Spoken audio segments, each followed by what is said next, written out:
Bueno, a mí me encantaría hablar sobre la narrativa peruana para estar a tono con la mesa, pero lamentablemente encuentro que procedo de un país cuyo ambiente es tan agresivo, tan hostil, está repleto de círculos. Hay tanta violencia en los círculos se tocan y se convierten en eso que se llama argolla, que resulta un poco escatológico hacer uso de la palabra ante ustedes para hablar de estos temas tan lamentables. Sin embargo, pues podríamos tocar en el curso del diálogo, si es que lo hay, algunos, la obra de algunos narradores que sí me interesan de mi país, como por ejemplo Jaime Bedoya, Mónica Belevan y Enrique Prohaska, que son los tres muchachos que me parece que contienen la sustancia y que son escritores de raza. El resto me parece que son arribistas, son sujetos que están ensombrecidos y aplastados por Vargas Llosa, ¿no? Que tiene una obra tan monumental, ¿no? Que ellos pues viven debajo de esa piedra, de esas moles que suelen ser habitualmente más pesadas que las de Machu Picchu. De modo tal que voy a leer un speech, dura muy poco, dura 8 minutos. Para eso haré uso de estos lentes que hicieron también perder un brazo como su autor.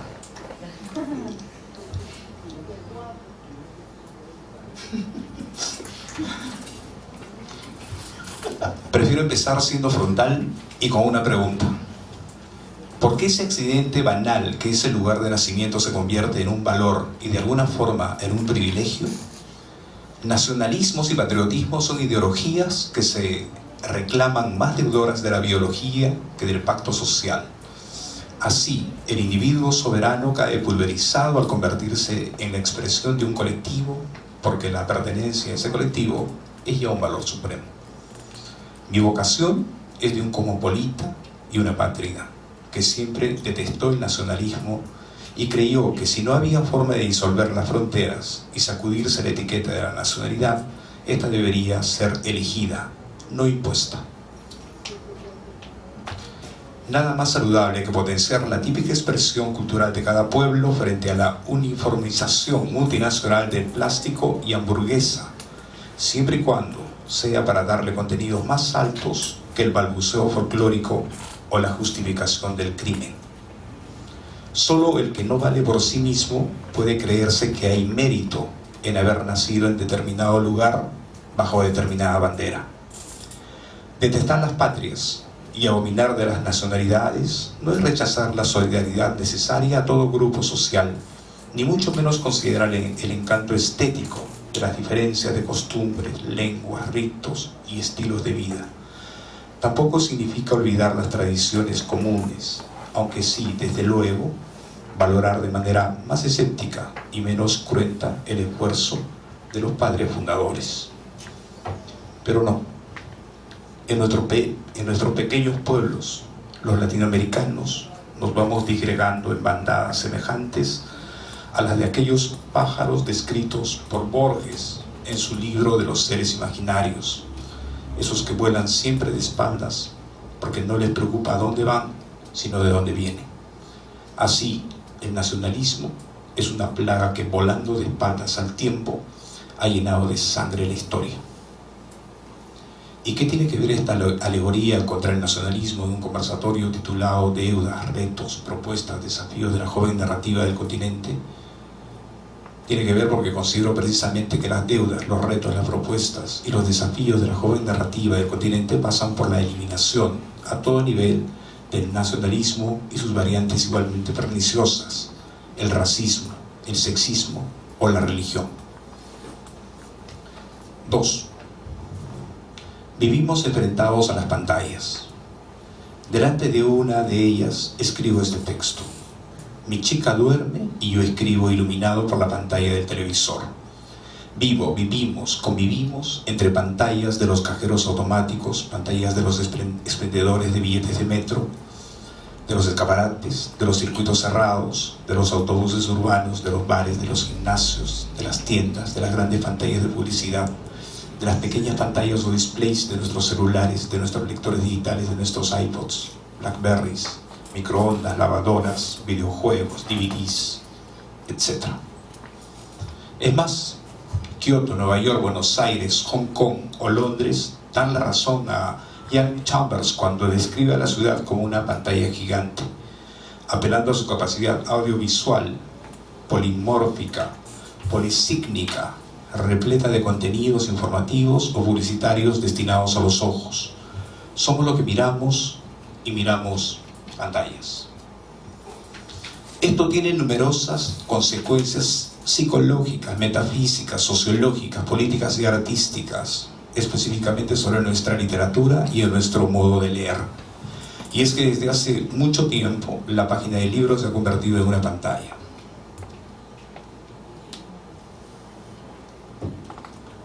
Filósofos, neurobiólogos y otros científicos como Steven Pinker, Nicholas Carr, Douglas Rushkoff están debatiendo airadamente sobre las exactas consecuencias que los medios de comunicación y entretenimiento están produciendo sobre la estructura de nuestro cerebro, formas o grados de penetración, algo medular para nuestro ser.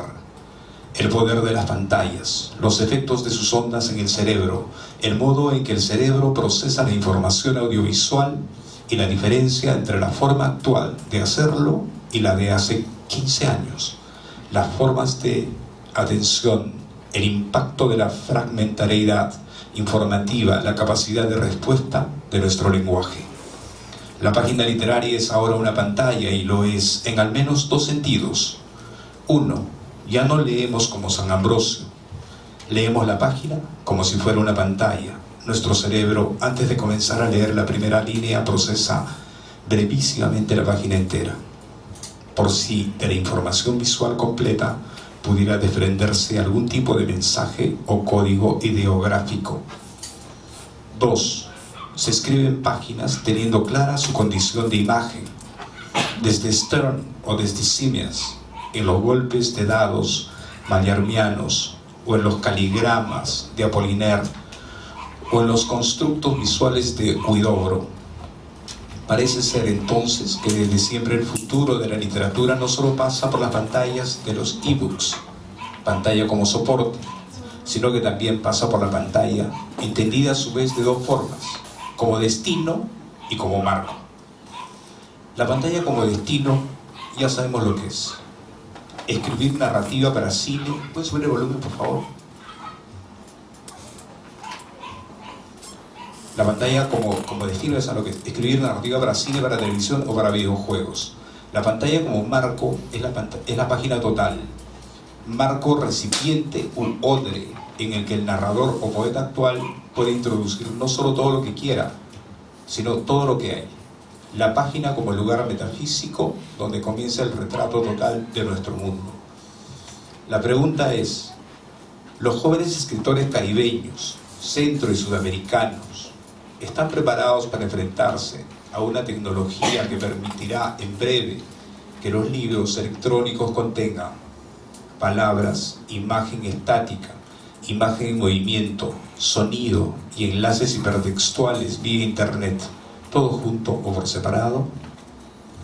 Es decir, gracias al ebook, la literatura va a ser, si ya no lo es, una forma de arte total como lo eran el cine o la ópera. Si bien ni el cine ni la ópera podían enlazarse en tiempo real de forma interactiva con otras películas o composiciones.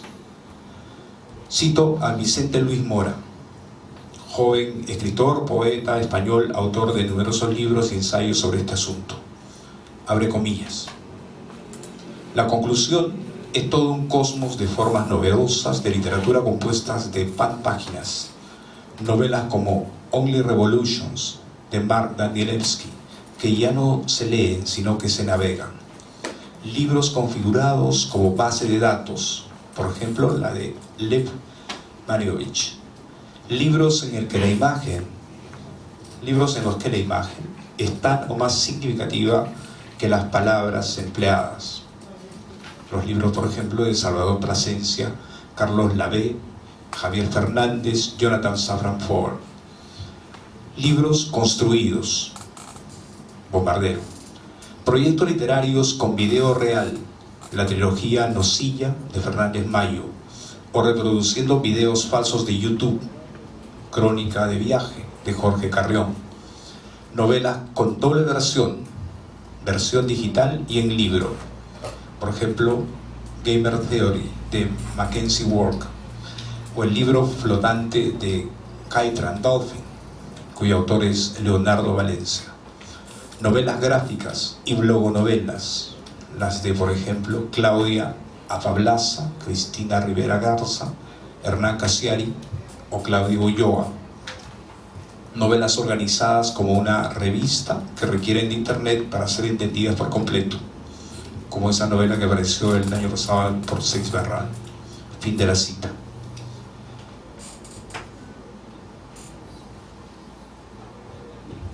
Tres. Final. Sentado frente al espejo oblicuo del televisor, escribo este texto y miro la tele y sé que me estoy viendo a mí mismo en 29 o 30 o 39 pulgadas de plasma aplastante y 625 líneas de alta definición digital. Estoy viendo mi alma retratada en el vertedero electrónico que ha perfeccionado su magia ilusoria hasta extremos inimaginables. Me miro y no me siento de un lugar específico, ni peruano o latino. Soy ateo, ácrata y apátrida. Solo soy secretario de mis sensaciones, explotando la sustancia de la información, reciclando meteóricamente géneros, formas y modos de recrear. Muerdo el autor, disuelta la frontera entre alta y baja cultura o cultura de masas. El bricolage no puede ser más rico y estimulante. Y sueño con esto. Y esto es lo que quiero hacer ya. Termino de escribir mi libro, aprieto print y me sale una mezcla de ebook, iPad y Kindle. Subo todo eso al ciberespacio, conecto con mis lectores en tiempo real y dejo que ellos se apropien y lo modifiquen, lo alteren, lo reversionen. Sueño con esas esferas de temporalidad, nuevas cadenas de sentido. Sueño con la muerte, de preferencia de manera brutal, de todos aquellos que siguen escribiendo como el último Vargas Llosa. Escribo. No necesito plantearme ser posmoderno o ciencia ficcional o escribir textos de anticipación. Yo respiro un clima digital, puesto a vivir en una atmósfera de ubicua información computarizada entre loops, resignificantes y residuos de un aparato cultural en estallido. Es natural que actúe como un homo sampler. Para mí, todo eso es realismo mágico.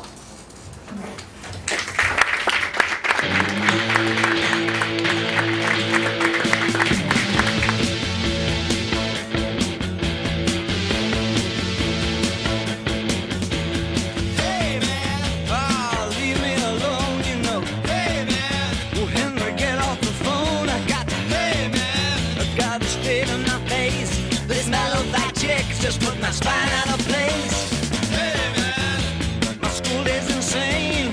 Hey man, my work's down the drain. Hey man, well, she's a total blam blam. She said she had to squeeze it, but she, and then she.